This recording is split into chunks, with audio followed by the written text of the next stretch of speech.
요한복음 20장 19절에서 23절까지는 예수님께서 제자들에게 나타나신 것에 대해서요, 마태복음 28장, 마가복음 16장에 대해서 설명을 했습니다. 여기 19절에 보면 주간의 첫날 저녁이 나옵니다. 요한은 유대 시간이 아닌 로마 시간을 쓰고 있습니다. 이날은 예수님께서 부활하신 주일을 나타내는데 원문의 안식일들로 되어 있는 것은 주간을 가리킨다고 합니다. 단수일 때는 마찬가지로 사도행전 20장이 나오고 누가복음 18장도 나옵니다. 초대교회의 주일날에는 요한계시록 1장 10절로 보면 되는데, 주일날로 불리는 날은 예배를 드리고 성찬을 나누는 것으로 되어 있습니다. 물론 이날은 안식일의 기본 원리는 따르면서도 주님의 부활을 중요시하면서 지켜졌다고 사도행전 20장과 고린도전서 16장에는 우리가 볼 수 있습니다. 모두 잠가놓고 있었다가 되는데, 제자들은 예수님을 십자가에 못 박는 산헤드린 공회를 두려워했을 것입니다. 그들은 예수님을 그리스도로 시인하면 출교하기로 결정했는데, 그렇게 되면 유대의 율법으로 어떤 보호도 받을 수 없는 위험에 처하게 될 수 있었습니다. 더욱이 그들은 예수님을 십자가에 못 박은 후 그를 따르는 자들에 대해 살기 어리는 소리로 뒤쫓고 있었습니다. 오셔서 한가운데 서서가 나옵니다. 예수님께서는 닫혀있는 문이나 벽을 구애받지 않고 갑자기 들어오셔서 그들 한가운데 서셨습니다. 19절에 나오죠. 예수님이 부활하신 몸은 신령한 몸이었고 시간이나 공간을 초월하여 자유롭게 행동하시지만 여전히 몸에 상처를 지니신 육신을 소유하고 계셨습니다. 너에게 평화가 있으라고 하는데, 유대인들의 일상적인 인사였지만 부활하신 예수님께서 하신 이 인사의 말씀은 그 어느 때보다도 불안하게 떨고 있는 제자들에게 큰 평안과 용기를 주었을 것입니다. 20절에 보면 두 손과 옆구리가 나옵니다. 그리스도는 영적 또는 환상적으로 부활하셨다는 주장이 있는데, 예수님은 살아있는 육신을 갖지 않았다는 주장도 합니다. 예수님은 물고기까지 잡수셨다라고 하는데 주님을 보고 기뻐하셨다가 나옵니다. 제자들은 예수님이 부활을 전한 여자들의 말을 믿지 않다가 예수님이 나타나시자 친히 두 손과 옆구리를 보여주시고 또 음식을 잡수시고 만져보게 하신 후에야 기뻐하셨습니다. 그들은 너무 기뻐서 오히려 믿지 못했다고 하는데요. 예수님께서 이미 말씀하셨던 대로 그들은 근심은 도리어 기쁨이 되었습니다. 요한복음 16장 20절에도 나옵니다. 21절입니다. 21절에는 너희에게 평화가 있으라고 하는데, 앞에 19절에 이어 평화가 있으라고 말씀하신 것은 아직도 제자들의 마음에 참 평화가 없기 때문일 것입니다. 이 평화는 조용함이나 정지 상태의 평화가 아니라 열정적인 활동 가운데서 얻는 평화이며, 선한 양심을 지닌 사람의 평화, 하나님의 뜻에 순종하는 활동에서 얻는 평화, 성령의 인도하심에 의지함으로써 얻는 평화입니다. 나를 보내신 것처럼 나도 너희를 보낸다는데, 앞에 보내시는 완료형으로서 그리스도의 영속적인 사명에 대해서 말하고 있습니다. 보낸다는 현재형으로 제자들에게 부여된 그것이 계속적으로 활동한다는 의미입니다. 예수님은 하나님께로부터 사명을 받으셨으며 성취를 앞두고 그 사명을 제자들에게 위임하셨습니다. 이 사명은 그를 믿는 모든 사람들에게 맡겨졌죠. 따라서 제자들과 성도들은 새로운 사명을 받는 것이 아니라 예수님께서 받으신 사명을 수행하는 것입니다. 교회는 주님께로부터 위대한 선교의 사명을 받은 곳이죠. 22절입니다. 22절을 보면 24시면이 나오죠. 이것은 하나님께서 아담의 코에 생기를 불어넣음으로써 생명을 주셨던 것처럼 제자들에게도 영적 생명의 숨을 불어넣는 것을 상징적으로 나타내고 있는 것입니다. 또한 이것은 성령의 성부뿐만 아니라 성자에게도 오신다는 것과 성령이 숨과 같은 것임을 나타내는 것으로 볼 수 있습니다. 성령을 받으라는, 이것은 지금은 꼭 성령을 받으라의 뜻이 아니라 너희가 사명을 감당하려면 성령을 받아야 할 것이다 라는 뜻으로 이해할 수 있습니다.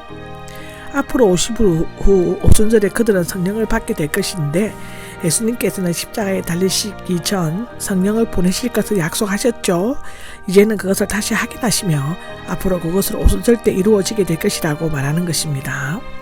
23절에는 누구의 죄든지 용서의 주면이 나오는데, 마태복음 16장 19절에는 베드로에게 사죄의 권한을 주셨고 그 권한이 교황에게 계승된다는 가톨릭현에 근거하여 보면 여기에서는 제자들 모두에게 주어진 것으로 되어 있습니다.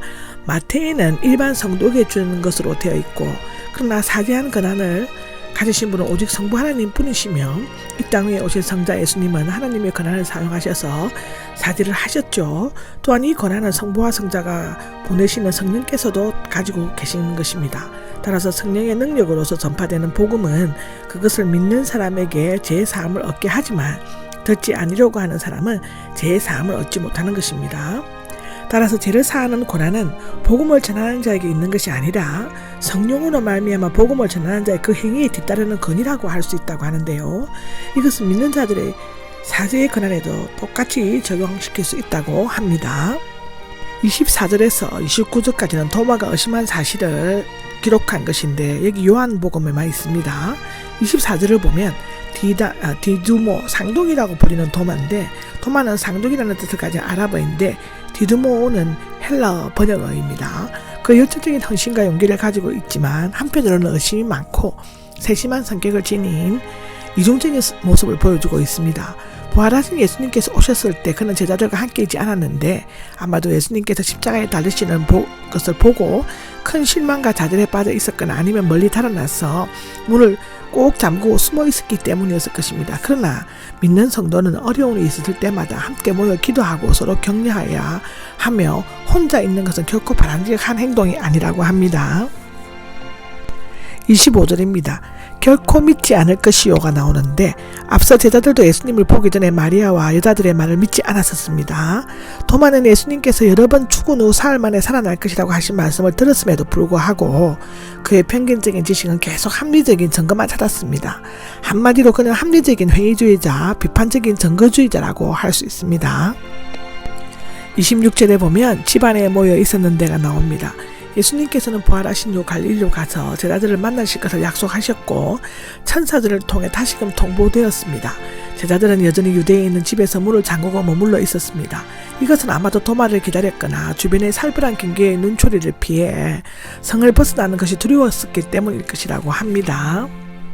7절입니다. 27절에는 내 손가락을 넣어 보아라 인데 예수님은 놀랍게도 도마가 한 말과 품었던 생각을 정확히 아시고 계셨습니다. 모든 것을 아시는 하나님이시죠. 놀라움에 사로잡혔을 도마를 향해 예수님이 그의 의심하는 것을 꾸짖지 아니하시고 친히 못 박힌 두 손과 찔린 옆구리를 만져보라고 하셨습니다. 직접 만져보았는지 언급되어 있지 않지만 여기에 저자가 요한일서 1장 1절에서 우리 손으로 만졌다라고 말한 것을 보면 만졌을 가능성이 있습니다.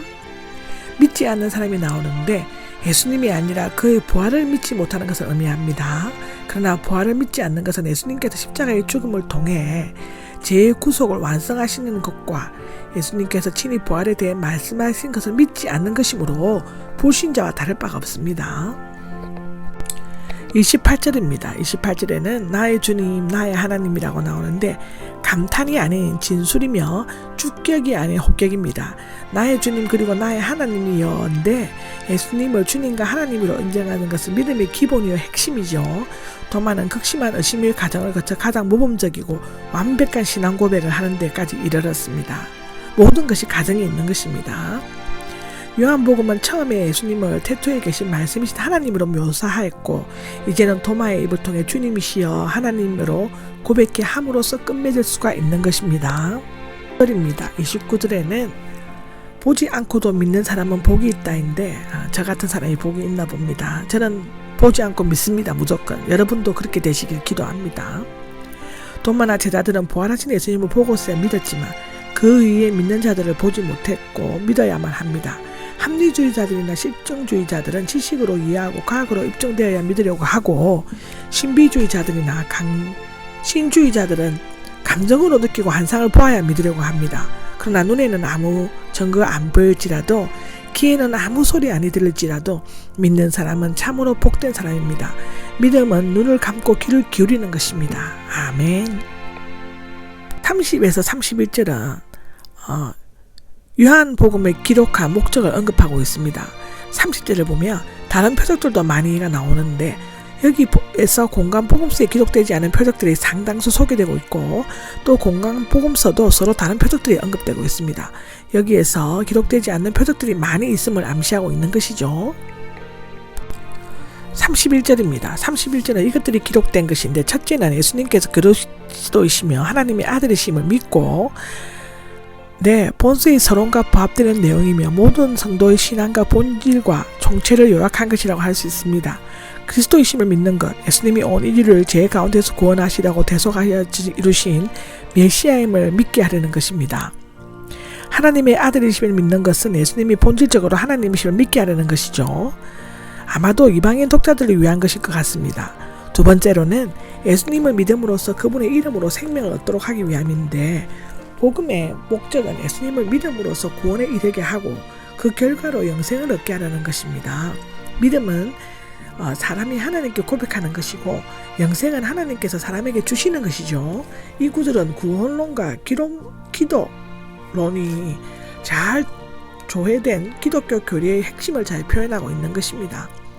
이름이 나오는데 예수님의 인격과 속성을 나타내며 그 이름으로 말미암아 그 안에 있는 생명에 참여하게 되는 것을 의미합니다. 이 생명은 영원한 생명이요, 위로부터 온 생명이며 그리스도 안에 있는 생명이고 성령의 내주하심을 통한 생명이라고 기록하고 있습니다. 아멘. 이것으로서 20장이 끝납니다.